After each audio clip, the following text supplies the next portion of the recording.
En ce jour d'octobre, Rome se donne des airs de Picardie.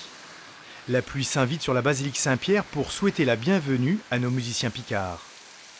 Dominique Leroy, Régis et Maureen et leurs ingénieurs du son ont rendez-vous ce matin au Vatican pour leur réunion de travail quotidienne chez Monseigneur Pablo Collino, le chef des chœurs du Vatican.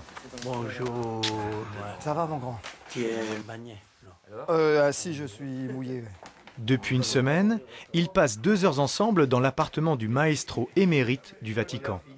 Notre caméra est autorisée juste cette matinée car 2 étages en dessous vit le pape François Ier. Là, ce sera beaucoup moins fort. Ce matin, ils organisent la séance d'enregistrement du lendemain dans un studio de Rome avec des chanteurs italiens et celle prévue dans la basilique Saint-Pierre avec les chœurs. J'aime beaucoup l'harmonisation qu'a fait le roi avec Dominique. Si. Dominique a fait les harmonisations de ces chansons françaises. Et vraiment émouvant.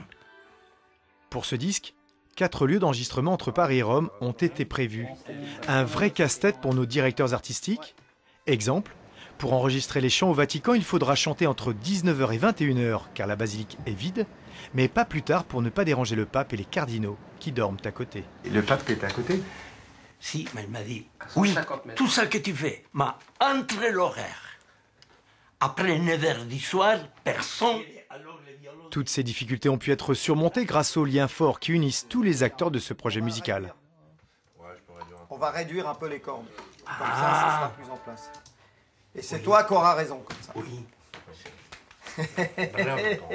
Seul, je ne m'en sortais pas. J'ai donc appelé Régis et Maureen, qui est un garçon que j'ai eu comme élève quand il était petit et qui a une science de l'écriture incroyable. Et puis nous nous sommes tournés vers les compétences extrêmes en matière de son à Paris et tout ça par le biais d'une amitié, celle de Régis avec Pablo, de Régis avec moi-même et de l'amitié de toutes les gens qui sont autour de cette table ronde. Cette amitié picarde va peut-être permettre à Pablo Collino de réaliser enfin son rêve, chanter une fois dans sa vie dans la cathédrale d'Amiens.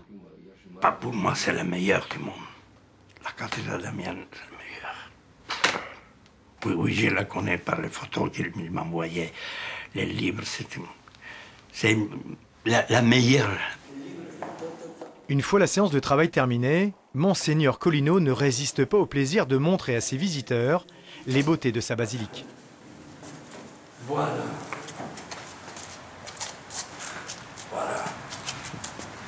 Pour quelques minutes privilégiées, nous avons le droit de découvrir la vue depuis les toits du Vatican. Ici beaucoup de musiciens, par exemple, Gounod était pris de Rome, Gounod, et aussi Saint-Saëns, Camille Saint-Saëns.